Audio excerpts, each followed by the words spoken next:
Ya, shalom semua. Mari saya bawa Anda pada satu kebenaran firman Tuhan terletak pada 2 Tawarikh pasal yang ke-16, 2 Tawarikh pasal 16 ayat yang ke-9, 2 Tawarikh 16 ayat yang ke-9. 2 Tawarikh 16 ayat 9, Alkitab berkata begini, 2 Tawarikh 16 ayat 9.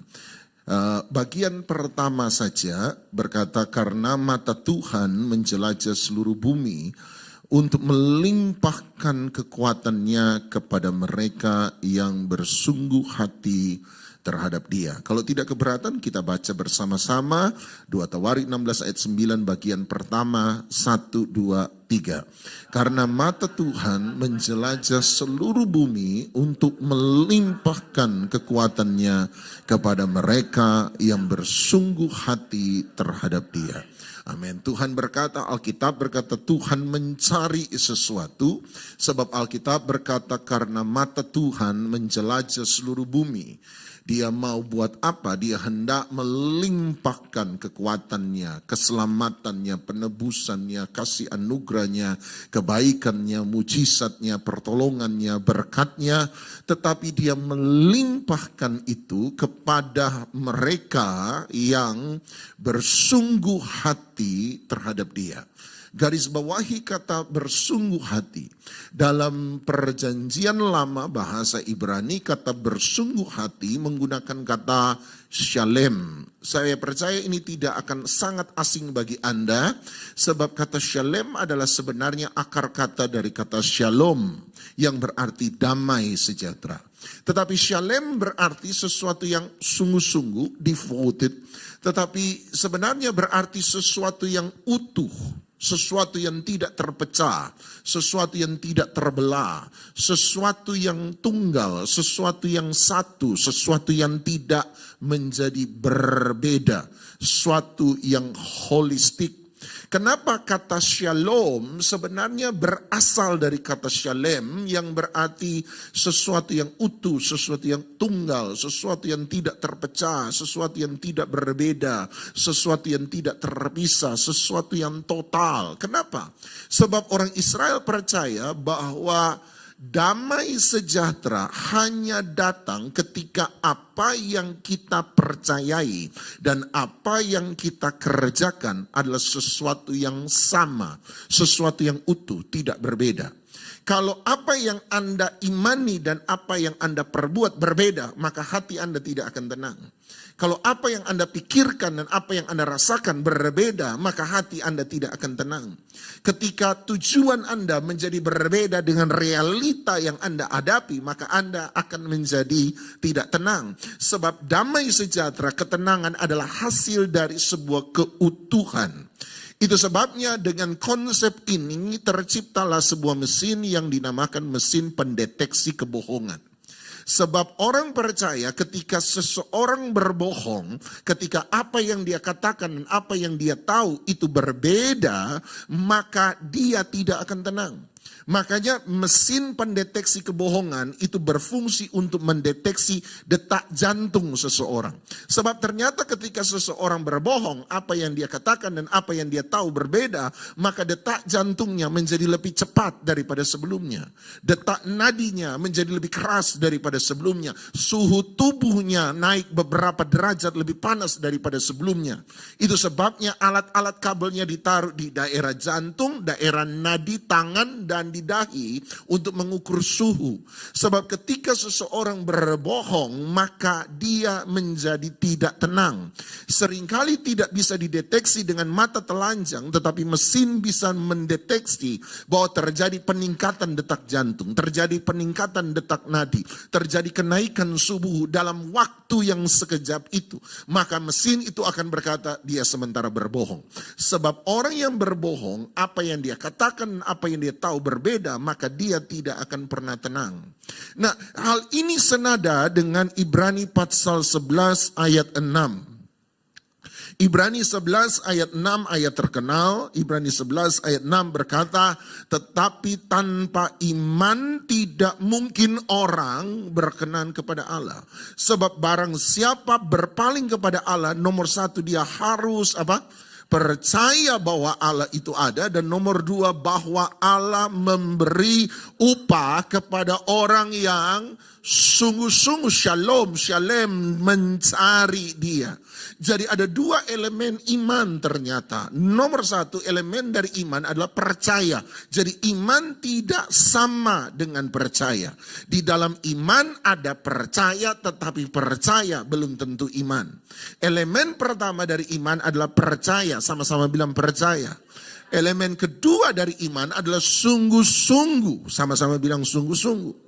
Jadi pertanyaan saya adalah, apakah Anda percaya? Anda pasti jawab, ya, saya percaya Yesus adalah Tuhan.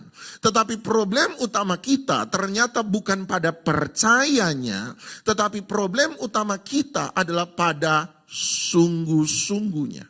Bagi mereka yang tidak beriman, problem nomor satu mereka ada pada percaya. Tapi bagi kita yang mengaku sudah beriman, problem nomor satu kita bukan pada percaya, tapi problem nomor satu kita ada pada sungguh-sungguh. Apakah Anda total dalam iman Anda? Apakah iman Anda tidak menjadi terbelah? Apakah iman Anda tidak menjadi terpecah? Apakah iman Anda adalah iman yang sungguh-sungguh, iman yang utuh? Sama-sama bilang, iman yang total. Nah, kalau Anda berkata kalau ada iman yang total, berarti Pak Doni ada iman yang tidak total dong. Oh iya, tentu saja. Kalau ada iman yang total, berarti ada iman yang tidak total. Kalau ada iman yang sungguh-sungguh, berarti ada iman yang tidak sungguh-sungguh. Kalau ada iman yang utuh, berarti ada iman yang tidak utuh, iman yang terpecah, iman yang terbelah. Hari ini saya mencoba untuk menyampaikan 3 kisah dalam Alkitab. Kita lihat waktu yang ada. Saya mencoba mengangkat 3 kisah dalam Alkitab yang memberikan kepada kita contoh dari iman yang terpecah, iman yang terbelah, iman yang tidak utuh, iman yang tidak total. Apakah hanya ada 3 contoh dalam seluruh Alkitab? Tidak. Ada banyak contoh. Kenapa Bapak cuma mengangkat 3? Sebab pendeta suka angkat 3. 2 terlalu sedikit, 4 terlalu banyak, 3 pas. 2 Anda senang, saya yang susah. 4 saya susah, Anda susah. 3 saya senang, Anda senang, win-win solution.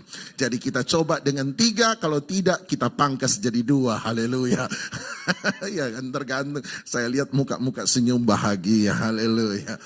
Oke, mari saya coba angkat cerita nomor 1 tentang iman yang terpecah, iman yang terbelah, iman yang tidak utuh, iman yang tidak total. Mari kita lihat Lukas 5 ayat 4 sampai 5. Lukas pasal 5 ayat 4 sampai ayat yang ke-5. Lukas 5 ayat 4, Alkitab berkata, setelah Yesus selesai berbicara, Yesus berkata kepada Simon, bertolaklah ke tempat yang dalam dan tebarkanlah jalamu untuk menangkap ikan. Ayat 5, Simon menjawab, Guru, telah sepanjang malam kami bekerja keras, kami tidak menangkap apa-apa, tetapi karena Engkau menyuruhnya, aku akan menebarkan jala juga. Kalau hanya berdasarkan 2 ayat ini dan saya bertanya pada Anda, menurut Anda apakah Simon atau yang kita kenal dengan nama Petrus hari itu taat kepada Yesus atau tidak? Maka saya percaya jawaban setiap kita adalah taat. Sebab Tuhan Yesus berkata, bertolaklah ke tempat yang dalam, tebarkanlah jalamu. Petrus berkata, Guru, walaupun sepanjang malam kami telah bekerja keras, kami tidak menangkap apa-apa, tetapi sekarang karena Engkau yang menyuruhnya, aku akan menebarkan jala juga. Berarti dia taat. Tetapi kalau Anda periksa dengan saksama ayat 4, terutama dalam bahasa Inggris, ini akan menjadi sangat jelas. Dalam bahasa Inggris ayat 4 Alkitab berkata, Yesus berkata, bertolaklah ke tempat yang dalam dan tebarkanlah your nets. Anda tahu, bagi Anda yang mengerti bahasa Inggris, apabila sebuah kata benda diberi huruf S di belakang, berarti itu menjadi jamak atau menjadi banyak. Jadi Tuhan Yesus berkata, tebarkanlah, bukan jala sebenarnya, tetapi Tuhan Yesus berkata, tebarkanlah jala-jalamu. Ada berapa banyak jala yang Tuhan Yesus suruh tebarkan? Sama-sama bilang banyak. Dia menyuruh berapa banyak jala untuk ditebarkan? Berapa? Banyak. Tapi Anda lihat ayat 5, dalam ayat 5 Petrus berkata, "Guru, walaupun telah sepanjang malam kami bekerja keras dan kami tidak menangkap apa-apa, tetapi karena engkau yang menyuruhnya," bahasa Inggris berkata, I will draw my net. Tidak ada S di belakang, berarti dia berkata, aku akan menebarkan jalaku. Berapa jala yang dia tebarkan? 1. Tuhan Yesus suruh dia tebarkan berapa jala tadi? Berapa? Banyak. Ternyata Petrus hanya menebarkan berapa jala? 1. Dia suruh banyak jala, tetapi Petrus ya taat, tetapi tidak sepenuhnya taat. Itu sebabnya dia tebarkan 1. Itu sebabnya ayat 6, Lukas harus memberi penjelasan kepada kita ayat 6, bahwa maka mulailah jala Petrus menjadi koyak. Kenapa jala Petrus menjadi koyak, menjadi rusak? Kenapa? Sederhana, sebab Tuhan Yesus suruh tebarkan berapa jala? Banyak. Ada banyak ikan yang dia tahu Petrus akan dapatkan. Makanya dia suruh tebarkan banyak. Tetapi Petrus sekalipun taat, tetapi dia hanya menebarkan 1. Itu sebabnya jalannya menjadi koyak, menjadi rusak. Dalam hidup ini saya percaya Tuhan tidak mau hidup kita koyak. Tuhan tidak mau kesehatan kita koyak. Tuhan tidak mau rumah tangga kita koyak. Tuhan tidak mau pekerjaan kita koyak. Tuhan tidak mau ekonomi kita koyak. Nggak ada yang bilang amin. Tuhan tidak mau pernikahan kita koyak. Tuhan tidak mau masa depan kita koyak. Tuhan tidak mau berkat kita koyak. Amin, amin, amin, amin. Tetapi kenapa seringkali kita mengalami kerusakan, kekoyakan dalam hidup? Sebab Tuhan suruh kita melakukan banyak, kita hanya melakukan sebagian. Bukan Tuhan yang salah, seringkali kitalah yang salah. Tapi kita berkata, tapi kan saya sudah berdoa, tapi kan saya sudah ke gereja, tapi saya kan sudah membantu kebenaran firman Tuhan, tapi saya kan sudah buat ini, buat itu, buat ini, buat itu, buat ini, buat itu, buat ini, buat itu. Merasa sudah melakukan semua, padahal sebenarnya kita hanya melakukan sebagian. Itu sebabnya Tuhan Yesus mengingatkan kita, hukum terutama dan pertama, kasihilah Tuhan Allahmu dengan segenap hatimu. Tuhan tidak pernah minta 50% dari waktu Anda. Tuhan tidak pernah minta 70% dari keuangan Anda. Tuhan tidak pernah minta 80% dari kemampuan Anda. Tuhan tidak pernah minta 90% dari hati Anda. Tuhan minta semua, segenap. Itu sebabnya saya mengajar Anda berkali-kali dan saya berkata, Tuhan tidak pernah minta banyak. Sama-sama bilang, Tuhan tidak pernah minta banyak. Sama-sama katakan, Tuhan cuma minta 1. Sama-sama katakan, cuma 1 keterlaluan kalau nggak ngasih. Sama-sama bilang, apa itu 1? Sama-sama bilang, Tuhan cuma minta semua. Dia nggak minta banyak, dia tidak minta mayoritas dari waktu Anda, dia minta semua waktu Anda. Itu sebabnya kita percaya bahwa kehidupan orang Kristen di dalam gereja harus menjadi kehidupan yang sama di luar gereja. Kekudusan yang kita jaga di dalam gereja adalah kekudusan yang sama yang harus kita hidupi ketika kita keluar melangkah dari ruang ibadah di mana kita berada. Kenapa Alkitab banyak bicara soal pekerjaan dalam Alkitab? Kenapa Alkitab banyak bicara soal keuangan dalam Alkitab? Sederhana, sebab bagi Alkitab pekerjaan kita, keuangan kita adalah sesuatu yang rohani di hadapan Tuhan. Itu sebabnya dia mengatur pekerjaan dan keuangan kita. Kenapa Alkitab mengurus tentang hubungan seksual antara suami dan istri? Sederhana, sebab bagi Alkitab hubungan suami dan istri adalah sesuatu yang rohani di hadapan Tuhan. Kenapa Alkitab mengurus urusan antara atasan dan bawahan? Alkitab mengurus tentang perilaku seseorang di dunia kerja. Alkitab mengurus tentang kepemimpinan seorang pelayan Tuhan. Sederhana, sebab bagi Alkitab kepemimpinan, urusan atasan dan bawahan adalah sesuatu yang rohani di hadapan Tuhan. Sebab bagi Alkitab sederhana, semua itu adalah rohani. Everything is spiritual. Semuanya rohani. Sebagaimana kita mengangkat komuni tubuh dan darah Kristus dalam persekutuan yang kudus. Dan kita jaga hati kita untuk takut akan Tuhan supaya kita makan roti persekutuan dengan tubuh dan darah, persekutuan dengan darah Yesus itu dengan hati-hati supaya tidak ada kutuk yang menimpa kita, supaya tidak ada dosa yang menghantui hidup kita. Maka kekudusan yang sama, takut akan Tuhan yang sama harus kita miliki ketika kita sementara bekerja di dunia kerja. Semua. Makanya Roma 6:13 Paulus berkata, hendaklah anggota-anggota tubuhmu engkau serahkan menjadi senjata-senjata kebenaran. Anggota-anggota tubuh semua. Apakah tangan anggota tubuh? Ya, serahkan tanganmu. Apakah mulutmu anggota tubuh? Ya, serahkan mulutmu. Apakah mata anggota tubuh? Ya, serahkan matamu. Apakah otakmu anggota tubuh? Ya, serahkan otakmu. Apakah jantungmu, hatimu adalah anggota tubuh? Ya, serahkan jantung hatimu kepada Tuhan. Persoalan dengan kita adalah selalu kita beri satu, tetapi kita tidak beri yang lain. Kita serahkan tangan kita untuk Tuhan. Kenapa? Sebab waktu kita menyanyi lagu cepat, kita tepuk tangan. Waktu kita menyanyi lagu lambat, kita angkat tangan. Waktu kita memberi persembahan, kita beri pakai tangan. Ketika kita mendoakan orang, kita tumpang tangan. Tapi tangan kita serahkan untuk Tuhan. Persoalannya mulut kita seringkali tidak kita serahkan untuk Tuhan. Ada guyonan di antara kami pendeta. Itu jemaat luar biasa kalau memuji Tuhan. Tapi mulutnya kalau sudah di luar, oh jahatnya juga luar biasa.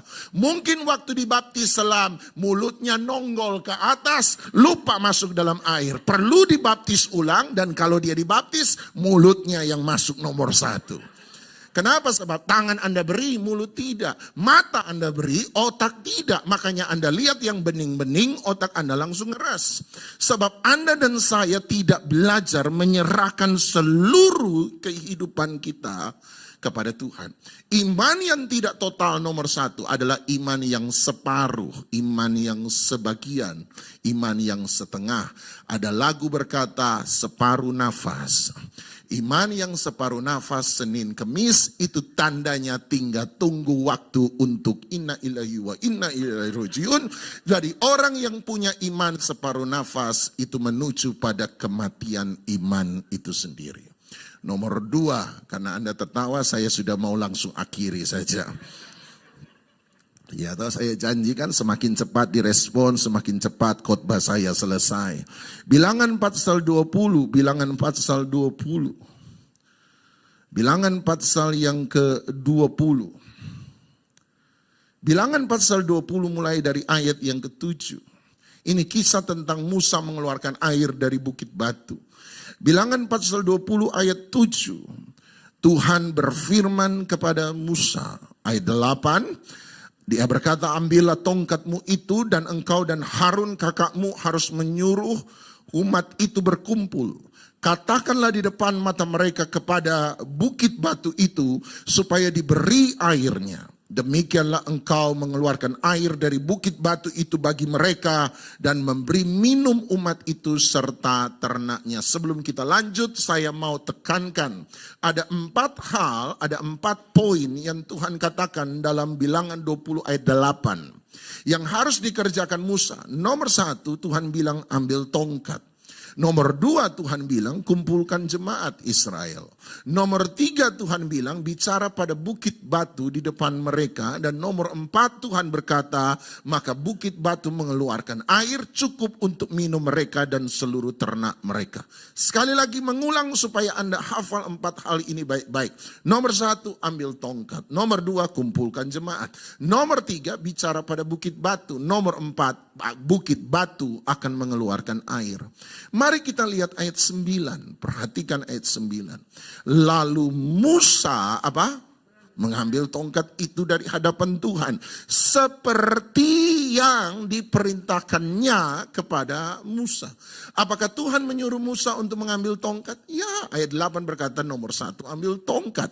Makanya ayat 9 memberi keterangan kepada kita seperti yang diperintahkan Tuhan kepada Musa. Berarti Musa taat atau tidak? Taat. Sepenuhnya taat atau tidak? Sepenuhnya. Tuhan suruh ambil tongkat, dia ambil tongkat. Lihat ayat 10. Nomor 2 ayat 10, ketika Musa dan Harun telah mengumpulkan jemaah itu di depan bukit batu itu. Apakah Tuhan menyuruh Musa dan Harun mengumpulkan jemaat Israel? Ya, nomor 1 ambil tongkat, nomor 2 kumpulkan jemaat Israel. Kemudian berkatalah dia kepada mereka. Apakah Tuhan menyuruh Musa untuk berkata kepada mereka? Tuhan bilang bicara pada bukit batu, bukan kepada mereka. Tapi Musa bicara kepada mereka. Nomor 4, lompat ayat 11. Ayat 11, sesudah itu Musa mengangkat tangannya, memukul bukit batu itu dengan tongkatnya 2 kali. Sama-sama, 1, 2, 3. Maka apa? Keluarlah banyak air sehingga umat itu dan ternak mereka dapat minum. Apakah Tuhan berkata bahwa bukit batu akan mengeluarkan air? Ya. Berarti dari 4 hal yang Tuhan katakan, Musa taat nomor 1, Musa taat nomor 2, Musa taat nomor 4, tetapi Musa tidak taat pada nomor 3. Dia mengganti apa yang Tuhan suruh dengan apa yang dia mau. Saya sebut iman model ini adalah iman yang palsu. Iman yang KW, iman yang tidak sejati. Sebab nomor 1 dan 2, nomor 4 itu sama persis. Sesuai dengan apa yang Tuhan mau. Tetapi di dalamnya, di tengah-tengahnya yang nomor 3, dia ganti dengan apa yang dia mau. Sehingga dari luar terlihat sama. Tetapi di dalam esensinya sebenarnya berbeda.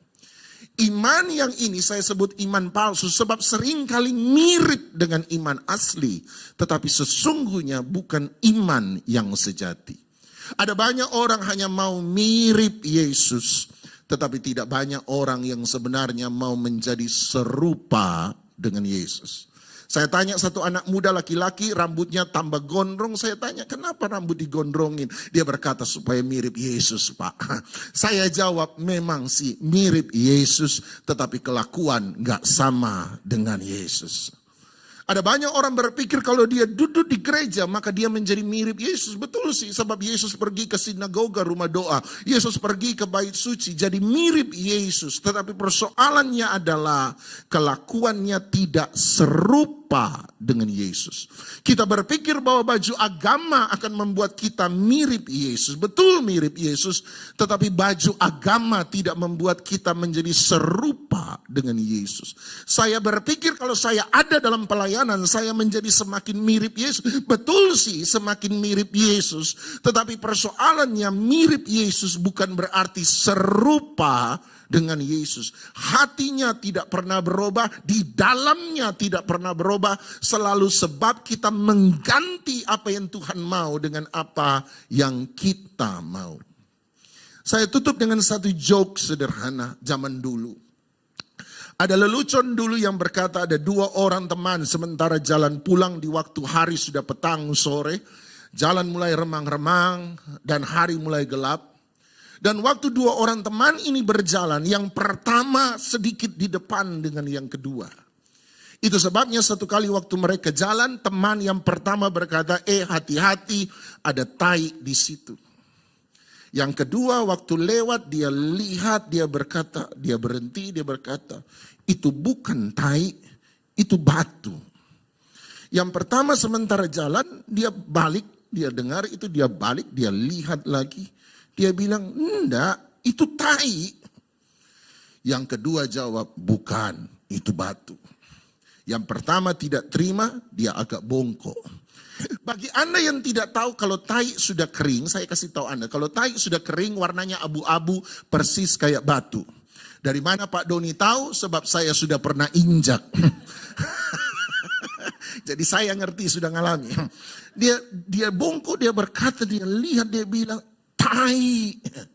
Yang kedua tidak terima, dia juga bungkuk, dia lihat, dia bilang batu. Yang pertama tidak terima, dia jongkok. Dia cium. Bagi Anda yang tidak tahu, tai kalau sudah kering baunya sudah tidak tercium. Tapi dia coba, kenapa saya tahu? Tadi saya bilang saya sudah injak, saudara. Dia cium, dia bilang tai. Yang kedua tidak terima, dia juga jongkok, dia cium. Dia bilang, batu. Yang pertama akhirnya meledak kemarahan. Dia berkata, apa yang harus saya buat supaya kamu percaya itu tai bukan batu. Yang kedua bilang, tunggu sebentar. Dia jongkok, dia ambil jari, dia tusuk, dia taruh di lidah. Dia bilang tai memang.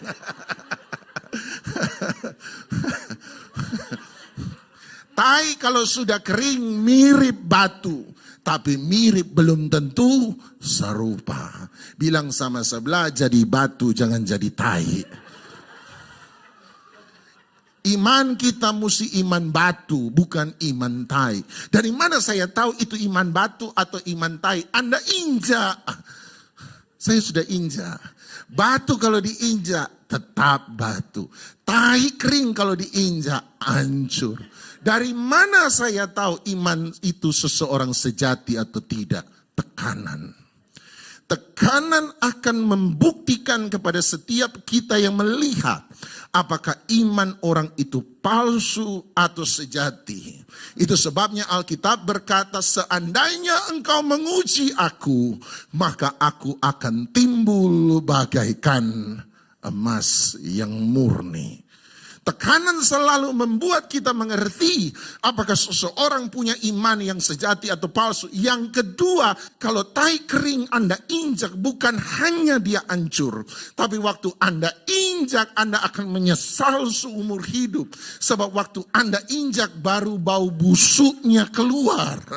Sebab di luar boleh kering, tetapi di dalam masih basah, saudara. Kenapa saya tahu? Saya sudah bilang, saya sudah injak. Sama, lihat ayat 10. Ketika Musa mengalami tekanan, ayat 10 berkata, baru busuknya Musa keluar. Dari mana Bapak tahu bahwa busuknya Musa keluar? Perhatikan apa yang Musa katakan. Musa berkata, dengarlah hai engkau orang-orang durhaka. Para rabi-rabi Israel waktu baca kalimat itu mereka berkata, ini bukan Musa yang kami kenal selama ini. Musa dalam bilangan 12 dicatat oleh Tuhan sendiri, Alkitab sendiri, dan berkata, Musa adalah orang yang paling lembut hatinya di muka bumi. Tiba-tiba bilangan 20 dia berkata dengan kata yang sangat kasar, hei orang durhaka. Waduh. Baru busuknya keluar. Tapi yang paling busuk ketika dia berkata, apakah kami harus mengeluarkan air bagi... Tunggu dulu. Apakah kami harus mengeluarkan air bagimu dari bukit batu ini? Tunggu dulu. Siapa yang mengeluarkan air dari bukit batu? Tuhan. Kenapa Musa berkata, apakah kami yang harus... Jadi selama ini Musa, kamu merasa yang buat mujizat adalah kamu.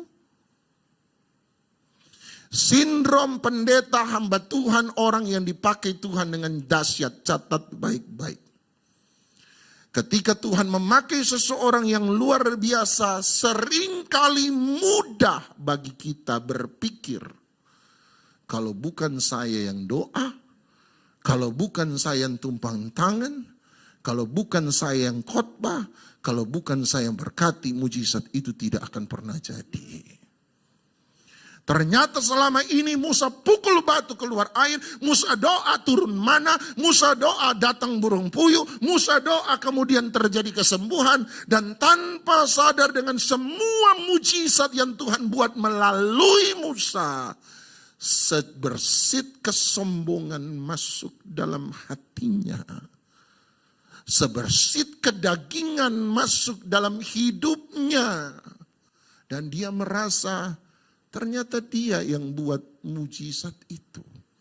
Kalau bukan saya yang Tuhan pakai, saya tidak akan ada mujizat. Berapa banyak kali dari kita sama. Kita melayani Tuhan terlihat rohani, mirip.